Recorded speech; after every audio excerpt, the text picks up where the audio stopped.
안녕하세요. 정서용입니다.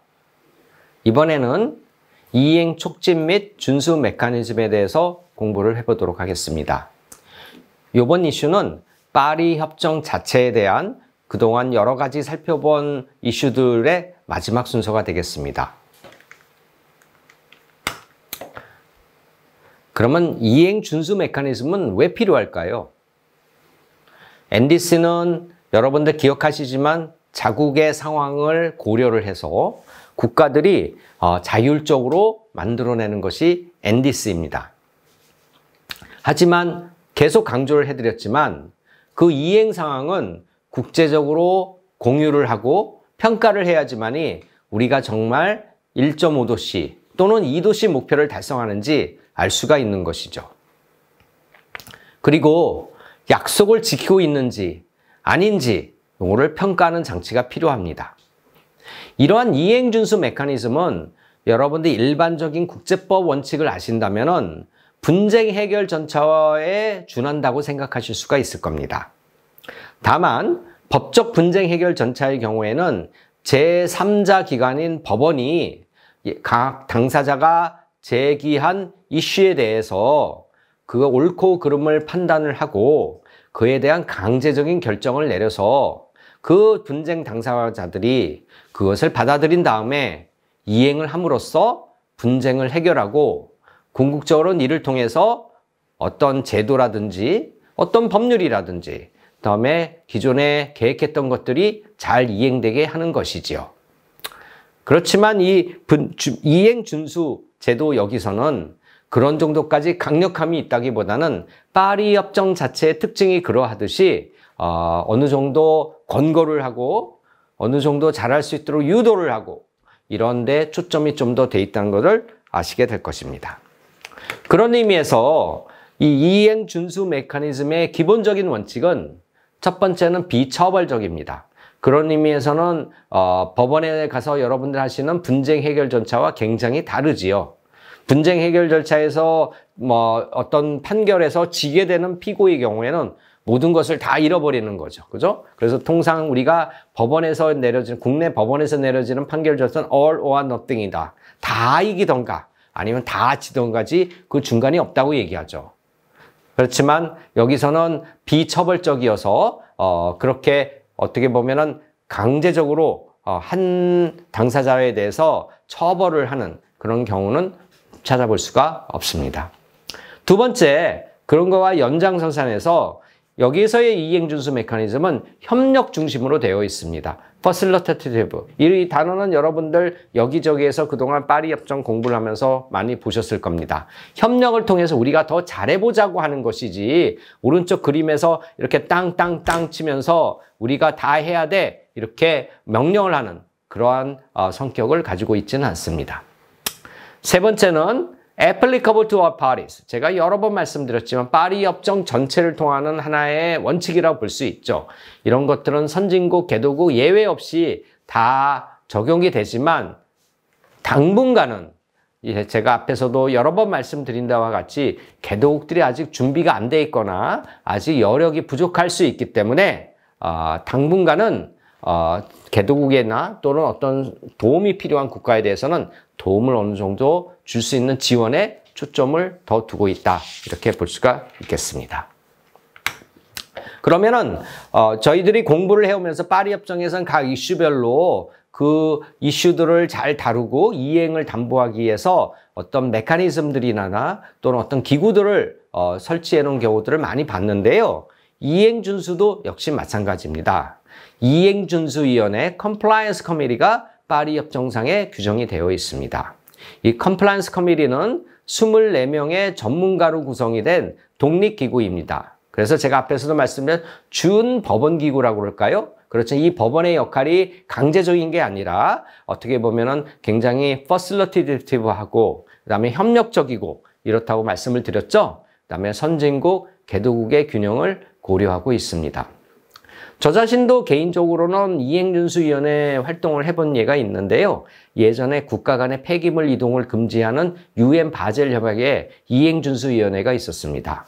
그 이행준수위원회 역시 파리협정의 이행준수위원회와 완전히 동일하진 않았지만 거기서는 위원들이 여러 가지 협력을 통해서 잘할 수 있는 방안을 논의하고 그랬던 기억이 지금도 생생합니다.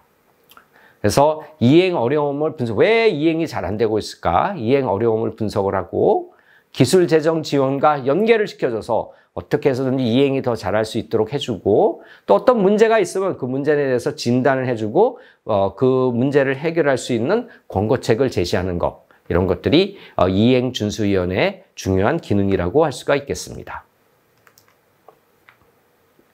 그러면 이행준수위원회는 구체적으로 언제 역할을 하게 될까요?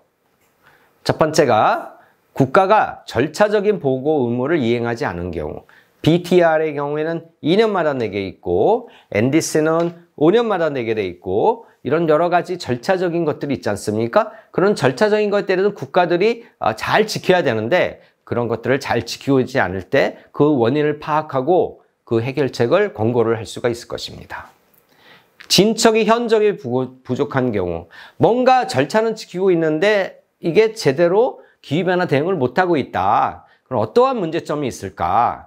여러분들 벌써 느끼시지만 파리 협정의 이행준수 체제는 어떻게 보면은 국가 간의 분쟁 이런 차원보다는 어떻게 해서든지 뭔가 이행이 잘 되게 한 문제가 있지 않는가? 그럴 때 좀 더 초점을 둔다. 이렇게 보실 수가 있겠습니다.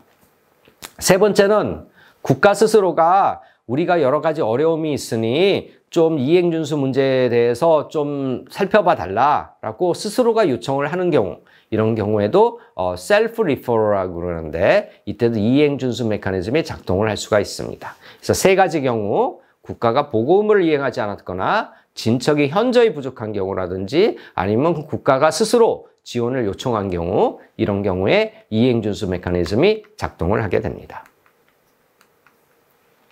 이행준수위원회는 그러면 어떠한 조치를 할 수 있는가? 앞에서도 조금 말씀을 드렸습니다만은 해결책에 대한 권고를 할 수 있다. 제가 그런 말씀 드렸잖아요. 따라서 권고안을 제시할 수가 있고요.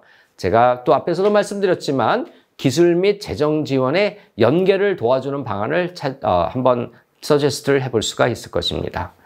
여러분들 다시 한번 여쭤보지만 파리 협정에서 이행수단 3개가 뭐라고요? 기술, 재정, 역량 강화 3가지 아닙니까? 특히 기술 재정을 지원을 연계하는 거. 기술 재정이 어떻게 보면은 저탄소 발전을 통해 가지고 경제 성장을 통해서 우리가 온실가스 감축을 이뤄낼 수 있는 중요한 수단이기 때문에 항상 이런 점에 초점을 두고 있습니다. 이행준수위원회에서 어떤 중요한 판단이 나오면은 당연히 국제사회에서 많이 관심이 끌겠죠. 이런 나라에 이런 문제가 있어서 파리 협정의 이행준수위원회가 이런 판단을 했다. 그런 것들이 아마 언론에만 보도가 돼도 굉장한 국제적인 관심을 유도할 수 있을 것입니다. 그래서 이러한 권고안을 제시하거나 기술 및 재정 지원과 연계를 시켜주거나 국제적인 관심을 유도하는 이러한 조치들을 할 수가 있는데 어느 것도 법적 처벌은 아니다. 제가 앞에서도 말씀드렸지만 이건 처벌이 아닙니다. 권고를 하고 이렇게 뭔가 권하고 그다음에 협력적으로 하고 이런 것들이 이행준수 체제의 핵심이라고 할 수가 있겠습니다. 그러면은 이행준수 체제에 그러면은 평가를 한번 해보고 그 한계가 뭔지 한번 알아보겠습니다. 이행준수 체제는 이행준수 문제는 이행준수위원회를 통해 가지고 어떻게 보면 실용적이고 현실적인 접근을 하고 있죠. 개도국들의 NDC가 잘 이행이 안 되겠구나. 하다못해 선진국의 NDC가 잘 안 되고 있으면 기술과 재정에 있어서 어떤 문제가 있는지를 좀 보고 그거에 대해서 어떤 제안을 한다 그러면 현실적으로 해결할 수 있는 해결책을 제시해 줄 수도 있다. 이렇게 볼 수도 있습니다. 당연히 신뢰 투명성 확보에 기여가 되겠지요. 그래서 신뢰 투명성 확보에 기여되고 우리가 투명성 공부할 때 얘기했습니다. 신뢰가 중요한데 신뢰가 있어야지만 국가들 간의 협력이 더 증진이 되고 개도국에 대한 지원이 더 되기 때문에 이행준수 체제가 잘 이용이 된다면 그런 측면에서는 굉장히 좋을 것입니다. 만일 개도국이 정말로 내가 NDC 이행을 잘하고 싶은데 잘 안 된다 그러면 적극적으로 이행준수위원회에 연락을 해가지고 그 해결책을 좀 찾아달라고 요청을 한다면 궁극적으로 거기에 나오는 권고안을 바탕으로 해서 잘한다면 국제사회에서 신인도가 올라갈 것이고, 그러면은 뭐 GCF라든지 지구환경기금이라든지 아니면 각국의 ODA를 통해 가지고 더 많은 지원을 받을 수 있기 때문에 궁극적으로는 기후변화 대응에 많은 도움이 될 겁니다. 물론 강제력 부족을 해서 실효성의 논란도 존재하는 것은 사실입니다. 이게 강제력이 없는데 제대로 되겠는가?